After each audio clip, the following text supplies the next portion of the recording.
What is up YouTube? Jamie the Kid 00 here, coming to you guys with a brand new video. So today we're here with Kalum from Locals, who's just finished going undefeated with, what is this, NUMERON Generator? Yeah. The NUMERON boss fight deck. We're not gonna kind of do much of an intro, we're just gonna jump straight into the list, unless there's anything you kind of wanted to say about why you chose the list for today. I mean, I heard about the deck, and I just thought I'd just try it out, throw some generators and numerons together and I suppose give it's it a that whirl. usual thing of like Numeron saying, hey, I make any deck without an extra deck obscene. Yeah, pretty much. It just feels absolutely filthy. Feels like cheating most of the time, but it is what it is, and that's the game we play. Of course, show me through it and kind of explain as you go, because I don't know half of what this deck does. All right, And so probably the viewers are the same. we'll start off with the generator side, because that's probably the part that most people don't really know too much about. So we're starting off with the normal summons for the generator side of the deck. These being 3 Lone Fire Blossoms. Yeah. And of course, I'll always be a fan of 3 Lone Locked Fires. here. Okay. So both of these functionally are the same card. Essentially, you'll be normal summoning this, and you'll be summoning probably a Mardell off of it. Okay. This will get you into your field spell or your trap card. Yeah. The main premise behind the generator engine itself is the field spell. Okay. The whole like engine doesn't work without it, so it is very much about getting to your field spell, getting that on board, and then making it stick. And that's the advantage engine that you're going to take advantage of, so to speak, to use the same word twice. Yeah. So basically, Lone Fire will obviously summon a plant from the deck. Yes. Of which Mardell is, and Locked can summon any generator as a quick effect during the main phase. Yeah. So Which like is the I said, Mardell rush. Yeah. yeah. Obviously, just get into Mardell, and then Mardell will then search you your other generator cards, essentially. Is it boss stage? Yes, boss stage, the field spell. So yeah, that's that. Kind of accelerator engine, I suppose. Yeah. Yeah. So then obviously we've got the one-off Mardell. Obviously this will get you into your field spell. If you already have the field spell, then you'll just search the trap. Yeah. So that you can have a second one as a backup. And the trap you're speaking of, is that a counter? Is like an Infinity Barrier style trap? What's the trap? It's just a normal trap. So obviously you can activate it at any time after it's been set and stuff. And it will essentially activate a field spell either from the deck or the grave, and then force your opponent to draw, which triggers then also triggers the field spell as soon as it's activated. So yeah. So we play the one-off Mardell. There are a lot of one-offs in this deck. The generators themselves are quite bricky. Obviously, if they get stuck in your hands, being level 9s, they're quite hard to summon. So we're playing 1 Utgarda. This card here allows you to tribute 2 generators you control to banish a card on the field. It does target, but it is a banish. So you just use this basically if you need to get off the sticky threats that you might be encountering, or if you've already set up your Zexal board, then you can use this to clear the face downs that they might be setting during their turn. Yeah. So it complements that kind of frozen game state really well. Yeah. We play then the one of Hela. So Hela allows you to summon a generator from the grave by tributing a generator monster you control. This is also a quick effect as well, so you'll be able to do it in your opponent's turn, which is quite nice. But it's essentially a way of just keeping the engine moving. Yeah, so she allows you to duplicate the ones that you have without having to play, of course, multiples in the main. Exactly. Yeah. Then we play the one of Develgus. This is a little bit of a controversial one. I was playing the deck a few days ago, and I kept finding that I kept having generators bricking in my hands. We're not playing the search spell in this particular list because space is a little bit tight. So we're playing the one of Develgus so that we can summon the generators from our hands and just make sure that we can keep our plays going. And then we're playing 2 Haas. So this is the main one that you're going to be summoning probably about 90% of the time. This guy is your Omni Negate. I was going to say, I'm pretty sure that one of them was a negate, which is this big guy. So by attributing 2 generator cards you control, it's an Omni Negate, or when your opponent adds a card outside of their draw step, which includes drawing cards as well, you can force them to then discard a monster or send a monster from field to graveyard. So it's quite flexible. It's a huge body, and you use this in conjunction with Zexal to help protect your Zexal activation against impermanences, forbidden lances, things like that. And then obviously we're just moving on to the rest of the monsters now. Obviously for the Numeron package, the three Numeron balls. Just gets your networks and it's a battle fader basically. Everyone knows what Card's disgusting. And then hand traps. We're playing 3 Effect Veilers, 3 Ash Blossom, and then 3 Gammas. This package is almost mandatory in this format. So you've got to be playing a pretty substantial number of hand traps in this format. It just calls for it at the moment. Gamma is especially good in this deck. Many of your plays involve you not having a monster on the board anyway. Of course, So this, a lot of the time, is just free. And even if you do it in your turn, this card will become a 1-card access code talker. Through the Halka Fibrax combo? Yes. Selene and whatnot. The Selene combo, which we'll get into a little later when we have a look at the extra deck. Of course. But yeah, that's that. Just pretty standard hand trap lineup. Absolutely. No, not a fan of Nibiru. I suppose it doesn't interact very well with the kind of boss monster. The thing with Nibiru, it's a bit of a weird one.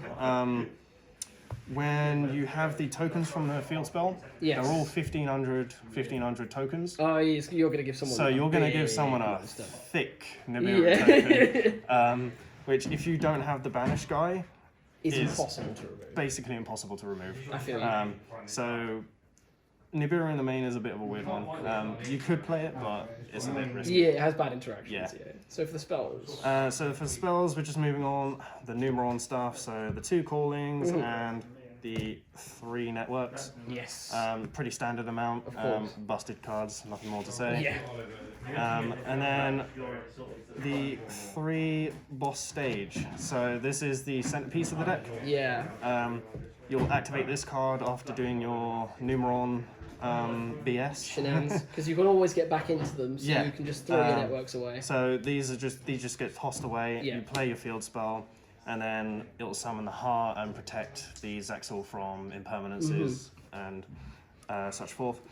This will trigger whenever your opponent draws a card. The first effect to summon from the deck is of note not once, like a hard once per turn.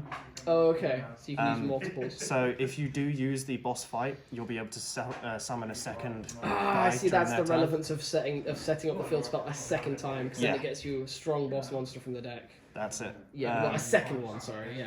So it means you can just have 2 big bodies that, at the very least, they'll block a lot of. And depending on when you time it, if your opponent is drawing more cards later on in their turn, you can get more token. Is the tokens a hard once per turn? The token effect is hard once per turn. Okay. I was thinking maybe you could refill tokens if you managed to chain it correctly. That would be absolutely broken if you could do that. But still, even if you just summon 4 tokens, you've used the effect of one of your bosses, you can then get another boss stage, do it all again. That's that.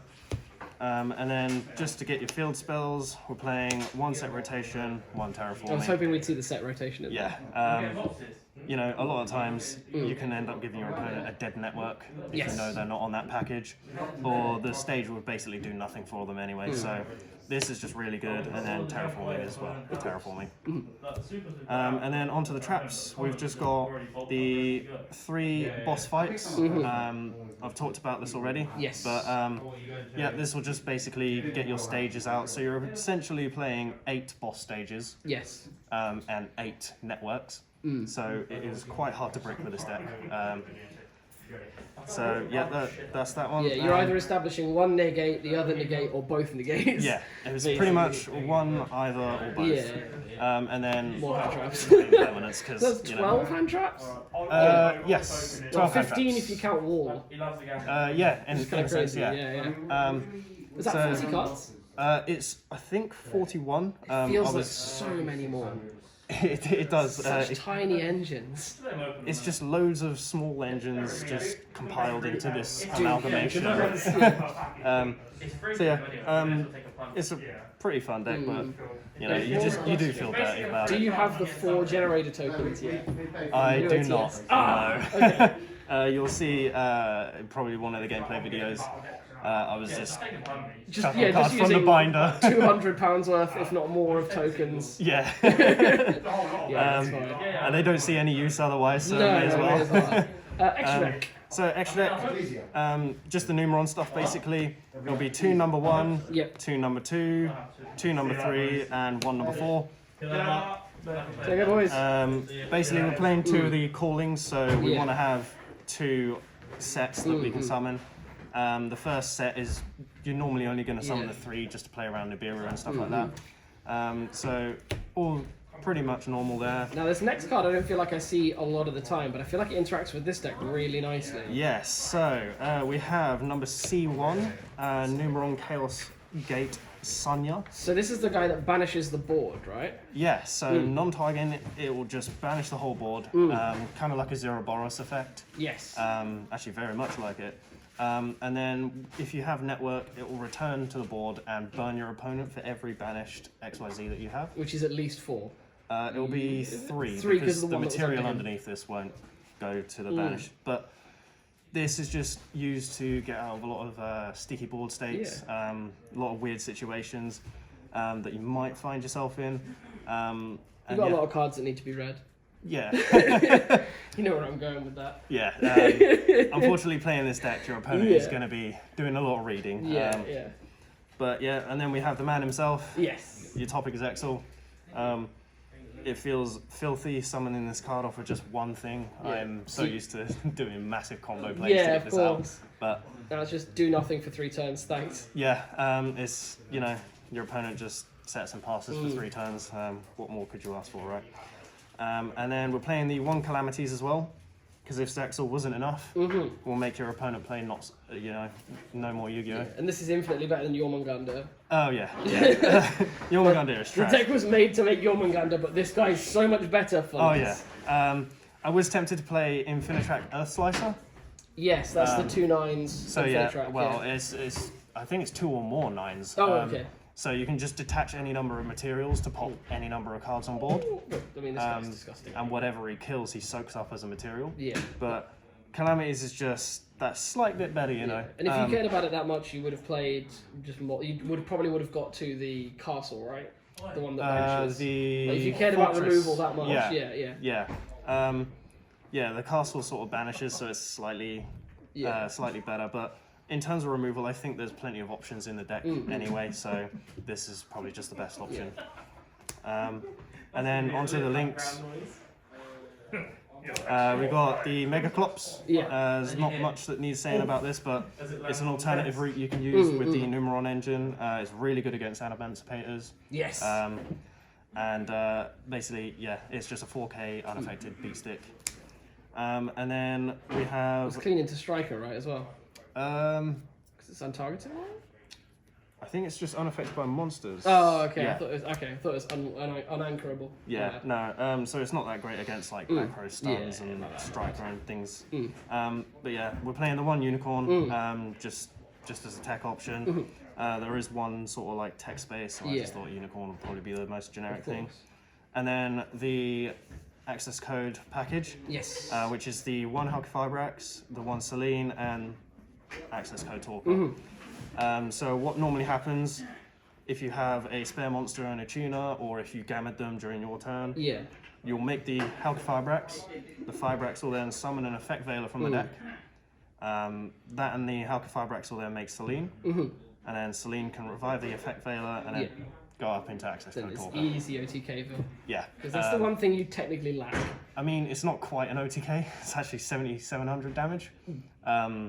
Normally, as I found out a few times today. So it's close, but to be honest, at that point in the game... Bridging the gap isn't hard. You've probably got a boss monster somewhere. Yeah, I mean, your generators are massive anyway, so they'll be able to beat over for the rest of the damage at some point later in the game. But yeah, that's that. Probably brings us to about the end of the profile. Was there anything notable in your side deck that you think is worth talking about? I know we didn't sort it out, but in case there was any cards to shout out. Not particularly. You're just playing sort of like the generic stuff. You sideboard for what you're expecting in the metagame. Of course.